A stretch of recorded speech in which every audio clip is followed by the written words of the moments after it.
everybody, and welcome back to my YouTube channel. My name is Kira again. Oh my god.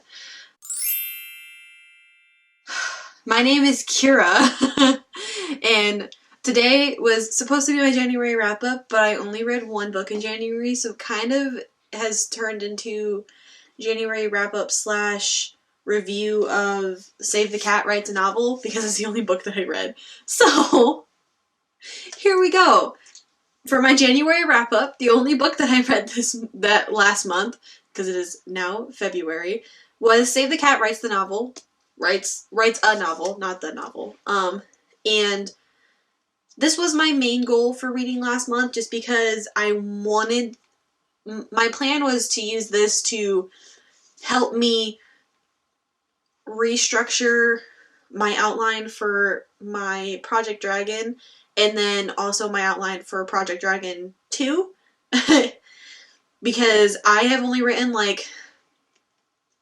would say 3,000 words or so in PD2. I'm gonna call it PD2. And something about it, I just felt like I needed to not write it. And so I powered out that many words. I didn't write for a good chunk of the month, and then I started writing at closer to the end of the month, and then I was like, something isn't right. I need to take a step back and wait. And then I read this book, and it's because I think something is missing from the first book that would kind of help lead into the second book. So I am going to be re-outlining the first book and then outlining the second book, and then probably doing the third one at the same time, because in the back of the book they have, which one was it? Yeah, in the way back of the book they have, I highlighted it, where they'll tell you how many beat sheets you need for a trilogy, and then how many beat sheets you would need for a a 4-book series, and then where each book should end in where each book should end in the overarching arc, because of course each book would have its own beat sheet, and then you would also have a beat sheet for the entire series as a whole, or trilogy as a whole. So I need to do that for I think it's going to be a trilogy. I don't know. We'll find out when I start doing the beat sheet. Maybe it's going to be 4 books. We'll see. But I read this book. I gave this book 5 out of 5 stars. I don't really know any way that you couldn't like this book. I thought it was very helpful. Everything that it said just made sense. She has so many examples in here for everything that she says that it's almost impossible for it not to make sense.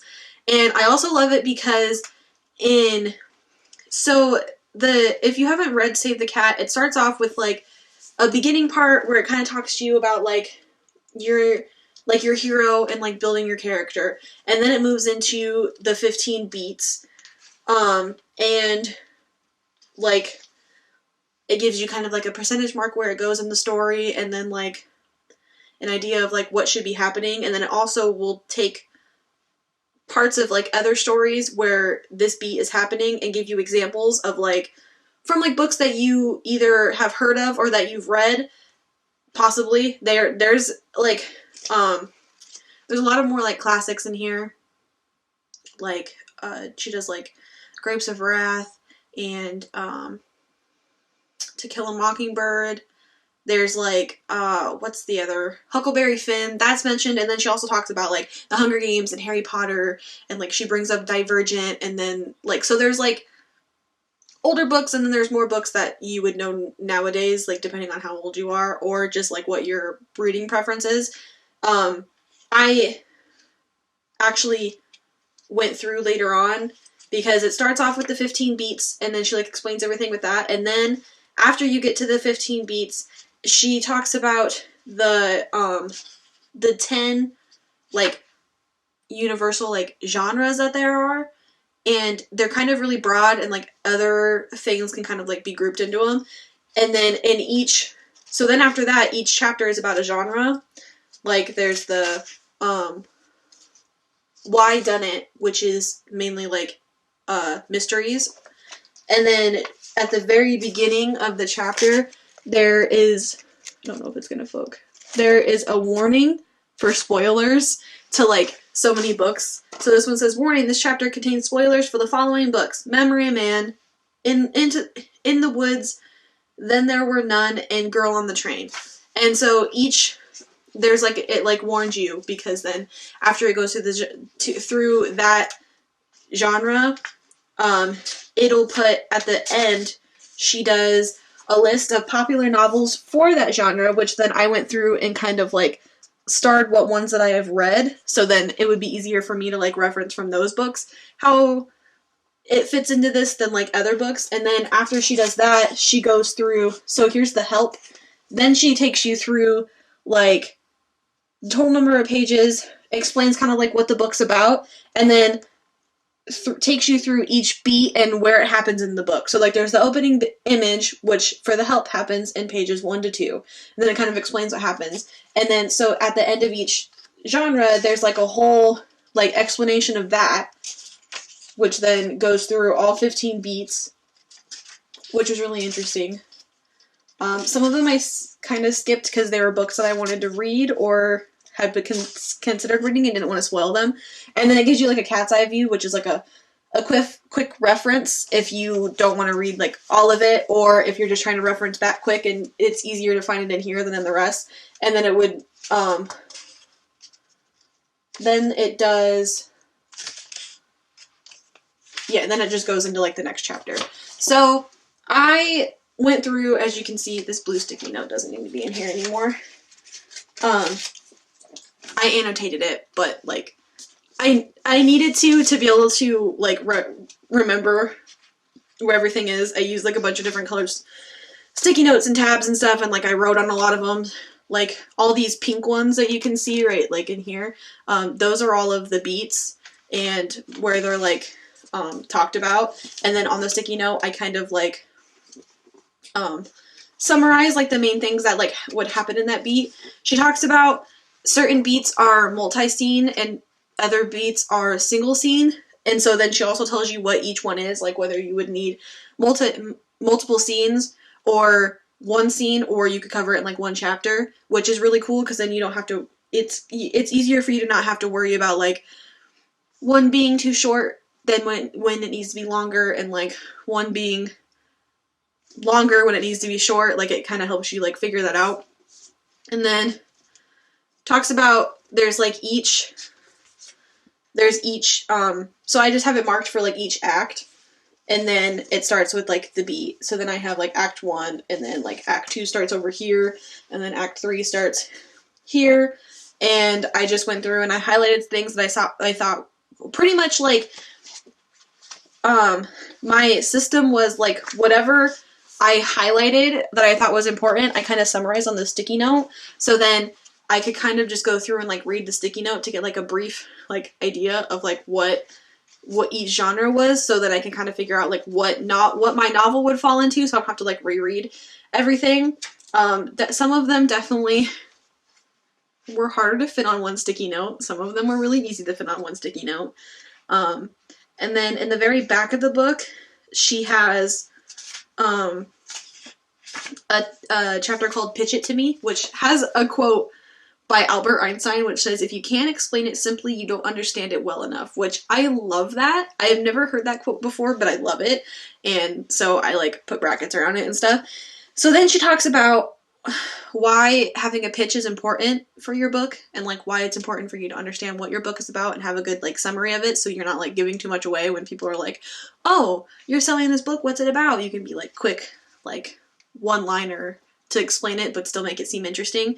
So then she talks about like the chain of awesome, which starts with you because you write the book, and then you have then there's your literary agent, and then your agent sells it to an editor, and then the editor tries to sell it to a publisher, and then after you go through the publisher, then you have the marketers who are also trying to sell the book. So it's called the chain of awesome because of everybody that it takes to sell a book.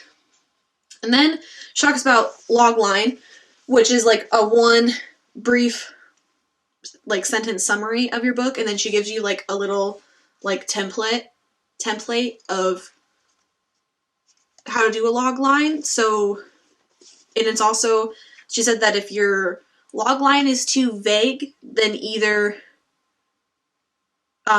you're not revealing enough, or your like midpoint or like theme or whatever isn't strong enough to where it makes it seem interesting, even though it's only in one line. And then she also talks about then you have your short synopsis, which would go in like inside like a book cover, or like on the back of a book, or like on Amazon or whatever, when you're trying to sell your book for people to read, or like Goodreads. And so then she gives you like a little template for that. Like it should be, she says that it should be 3 paragraphs, and you should be able to fit it on 1 page double spaced. So I thought that was interesting. And then she also gives you how many beat sheets you should do depending on your narration, from single person to multiple point of view, like all the way to like third person, omniscient, and limited, which I thought was really cool. And then there's like help, I'm writing a series, and then the beat sheets about the series. And then like she also has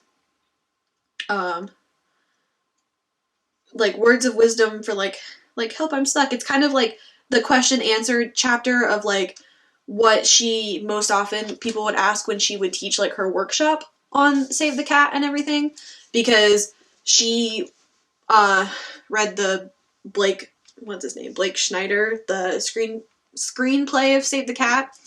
And I bet everybody's probably wondering, because I know I was wondering, why it's called Save the Cat.